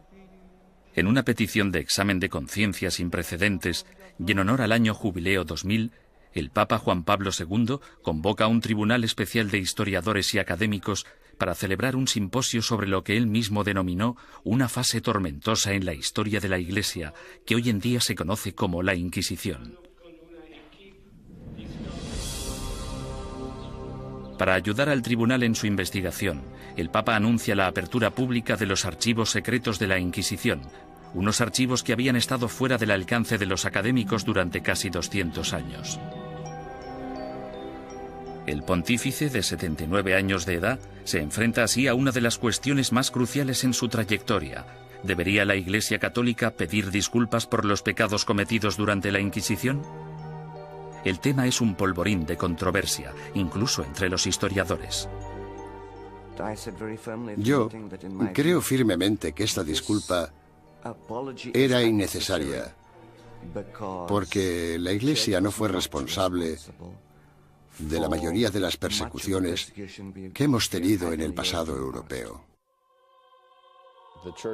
La Iglesia sí tiene alguna responsabilidad desde un punto de vista histórico. Fuera lo que fuere lo que la Inquisición hizo mal, no se puede decir que no fuera responsabilidad del papado. Todos los académicos deben afrontar una cuestión central y perturbadora. ¿Cómo pudo una institución como la Iglesia convertirse en el instrumento a través del cual se destruyeron miles de vidas humanas durante 6 siglos? La primera respuesta implica comprender que nunca hubo una única y todopoderosa Inquisición, sino más bien instituciones independientes en España, Portugal e Italia. Lo que compartían era un oscuro y perpetuo miedo, el miedo a la herejía religiosa.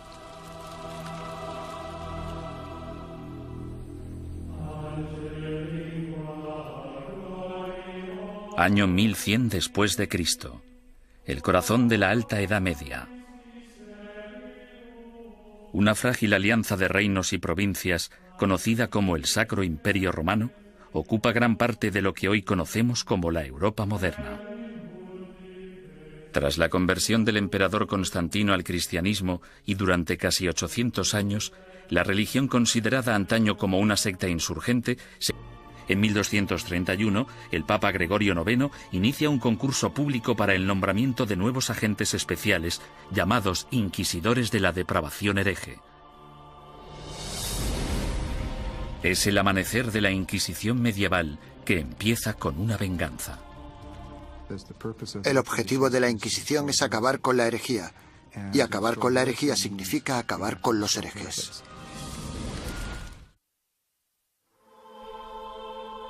El Papa Inocencio III fracasó en su intento de eliminar a los cátaros, la secta más poderosa del sur de Francia.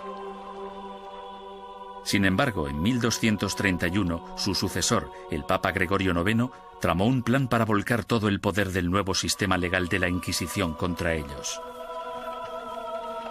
El Papa nombró a muchos sacerdotes y frailes inquisidores y los mandó a tierras germanas y francesas para que acabaran con los criminales religiosos. Los herejes que rehusaron retractarse de sus creencias y continuaron predicándolas fueron quemados en la hoguera. Si fracasaban los herejes, iban al infierno. El objetivo de todo esto era salvar a tanta gente como fuera posible, pero había que hacer ciertas cosas si se querían salvar muchas vidas. El Papa Gregorio pronto se percató de que encontrar a un buen inquisidor era muy difícil. Los más entusiastas a menudo eran fanáticos fuera de control. Conrad de Marburg, el más célebre de los primeros inquisidores, convenció a Gregorio IX de que había descubierto una secta secreta alemana llamada los luciferinos. El modus operandi de Conrad consistía en reclutar a una pandilla de linchamiento, arrestar a los supuestos herejes y ofrecerles dos opciones: retractarse o arder vivos.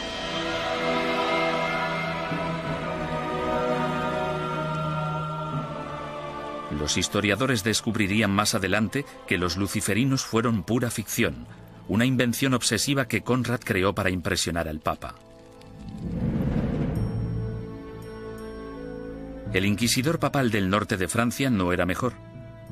Un cátaro convertido, de nombre Robert Le Boucq, acorralaba a grupos de supuestos herejes y celebraba estrepitosos juicios públicos. En un suceso devastador, 183 cátaros fueron interrogados, sentenciados y quemados vivos en un solo día. Tras años de protesta por parte de los obispos franceses, el Papa finalmente se dio cuenta de que Robert era un extremista peligroso, por lo que le retiró de su cargo y lo encarceló. Había que hacer algo, y tenía que haber alguien mejor para hacerlo que estos individuos, devotos, aunque extremadamente incompetentes y peligrosos. Este fue el momento en el que Gregorio IX se fijó en los dominicanos. Fundada por Santo Domingo en 1216, la orden dominicana estaba capacitada para realizar el trabajo de inquisidor. Educados como teólogos, los dominicanos estaban habituados a la vida en la calle y a predicar contra la herejía. A mediados del siglo XII, Gregorio IX ordenó a 4 docenas de inquisidores dominicanos que buscaran y procesaran a los cátaros, los valdenses y a los demás grupos herejes. El pontífice anunció de forma oficial a sus obispos la llegada de los inquisidores se convirtió en la única fe legal, penetrando en todos los niveles de la vida personal, social y política. El cristianismo latino-europeo simbolizaba no solo la fuerza civilizadora en un mundo bárbaro, sino también la promesa de la salvación después de la muerte. El clero y los ciudadanos vivían temerosos del duro juicio de Dios. Con todo, Seguía habiendo disidentes que se atrevían a desafiar la sagrada doctrina cristiana. La Iglesia tachó a estos rebeldes de pecadores o herejes. El estar equivocado en relación al dogma de la Iglesia no te hace hereje porque existen muchos dogmas religiosos. Lo que te convierte en hereje es que las autoridades eclesiásticas te informen de que no estás en lo cierto e insistir en tus convicciones ante esa autoridad. La palabra herejía proviene del latín airesis, que significa elección.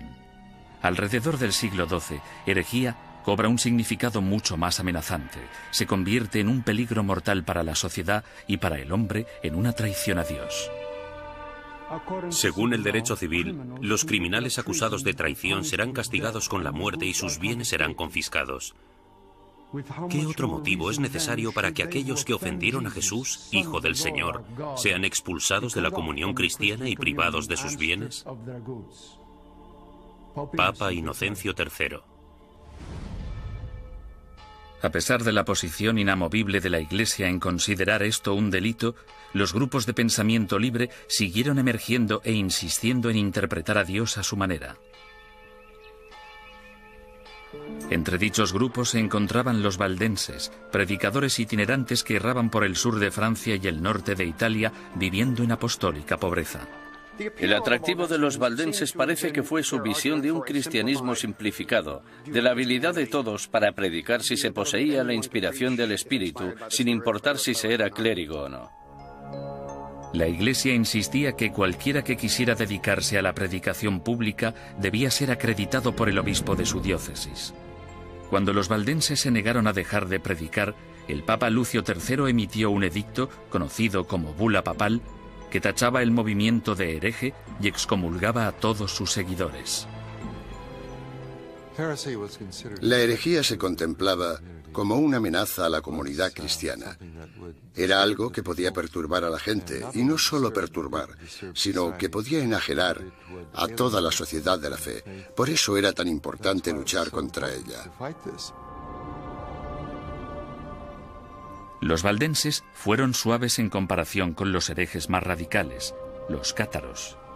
Los cátaros veían su fe como la única verdadera y se mostraban completamente hostiles ante la Iglesia establecida, a la que consideraban perniciosa. Los cátaros llamaban a sus sacerdotes perfecti o buenos cristianos. Comprometidos con una vida de estricta abstinencia, los sacerdotes no podían mentir, blasfemar, comer carne ni mantener relaciones sexuales. Acusaban a la Iglesia organizada de abusar cada vez más de su poder clerical. La austeridad de los perfecti cátaros parecía, en comparación, sumamente atractiva. En ese sentido, era una vergüenza para la Iglesia que existiera un grupo